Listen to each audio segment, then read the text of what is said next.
Morning అందరికీ నేను ఎన్ని వీడియోలు చేసినా ఎంత చెప్పినా కూడా కొంతమందికి ఇన్ఫర్మేషన్ రీచ్ అవుతలేదు. So the main thing is first పేజ్లో ఆన్లైన్ సెల్ఫ్ రిపోర్ట్ చేసి మనం సెకండ్ పేజ్ పెట్టుకున్నాం. బట్ సెకండ్ పేజ్లో అట్లా ఉండదు. ఓకేనా, ఫస్ట్ పేజ్లో ఆన్లైన్ సెల్ఫ్ రిపోర్ట్ చేస్తే సీట్ హోల్డ్ ఉంటుంది సెకండ్ పేజ్ దాకా. బట్ సెకండ్ పేజ్లో కంపల్సరీ స్టూడెంట్ జాయిన్ అవ్వాలి. ఎన్నిసార్లు చెప్పినా అదే అడుగుతున్నాను మళ్ళీ. అన్న సెకండ్ పేజ్లో కూడా నేను ఆన్లైన్లో 800 కట్టినా డైరెక్ట్ థర్డ్ పేజ్ పెట్టుకుంటా. ఒకవేళ థర్డ్ పేజ్లో రాకపోతే సెకండ్ పేజ్ సీట్ ఉంటుందా? ఎందుకు ఉంటుంది? నేను ఎంత చెప్పినా కూడా మళ్ళీ అడుగుతున్నారు. కంపల్సరీ 200% స్టూడెంట్ కంపల్సరీ కాలేజీలో పోయి జాయిన్ కావాలి.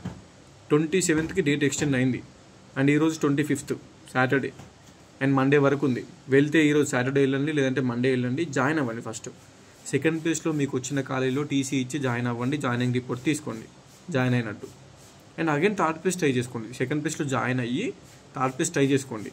If in case me luck బాగుండి థర్డ్ పేజ్లో వస్తే ఈ సెకండ్ పేజ్ ఆటోమేటికల్లీ క్యాన్సిల్ అయిపోతుంది. మీరు సబ్మిట్ చేసిన ఒరిజినల్ టీసీ, రిమైనింగ్ డాక్యుమెంట్స్ అన్నీ రిటర్న్ ఇస్తారు. సీట్ క్యాన్సిల్ అయిపోయినాక వాళ్ళు మన సర్టిఫికేట్స్ ఏం చేసుకుంటారు?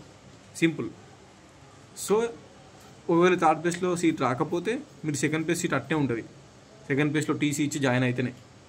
జస్ట్ ఆన్లైన్లో డబ్బులు కట్టినంత మాత్రాన మీ సీట్ అనేది హోల్డ్లో ఉండదు. 27 తర్వాత క్యాన్సిల్ అయిపోతుంది ఆటోమేటికల్లీ మీరు జాయిన్ కాకపోతే. అండ్ థర్డ్ పేజ్లో పెట్టుకుంటే థర్డ్ పేజ్లో పెట్టుకోవచ్చు, థర్డ్ పేజ్ పెట్టుకోవచ్చు, అందరూ పెట్టుకోవచ్చు. సెకండ్ పేజ్లో జాయిన్ అయినా కాకుండా థర్డ్ పేజ్ పెట్టుకోవచ్చు. కానీ థర్డ్ పేజ్లో మీకు సీట్ రాకపోయింది అనుకో, ఏ సీట్ ఉండదు. ఇక నెక్స్ట్ ఇయర్ సీపీకేట్ రాసుకోవాలి, 1 year గ్యాప్. లేదంటే మేనేజ్మెంట్లో జాయిన్ కావాలి ప్రైవేట్ కాలేజీలలో 1000 పెట్టి. అర్థమవుతుందా? థర్డ్ పేజ్లో రావడం కష్టం సీటు, మీరు అనుకున్న సీటు. వచ్చేది ఉంటే ఫస్ట్ పేజ్ సెకండ్ పేజ్లోనే రావాలి. థర్డ్ పేజ్ అనేది 90% నమ్మకం లేదు. అందుకే సెకండ్ పేజ్లో ఫస్ట్ పోయి జాయిన్గా, లేకపోతే ఆ సీట్ కూడా పోతుంది 27 తర్వాత. జాయిన్ అయ్యి సెకండ్ పేజ్లో తర్వాత థర్డ్ పేజ్కి వచ్చి ట్రై చేసుకో. ఇది మోస్ట్ ఇంపార్టెంట్. డేట్ ఎక్స్టెండ్ అయింది 27కి, మండే వరకు లాస్ట్ డేట్. మండే రోజు కూడా వెళ్ళి జాయిన్ అవ్వచ్చు. ఈవినింగ్ 4 వరకు ఉంటాయి అన్ని కాలేజెస్, అన్ని యూనివర్సిటీస్.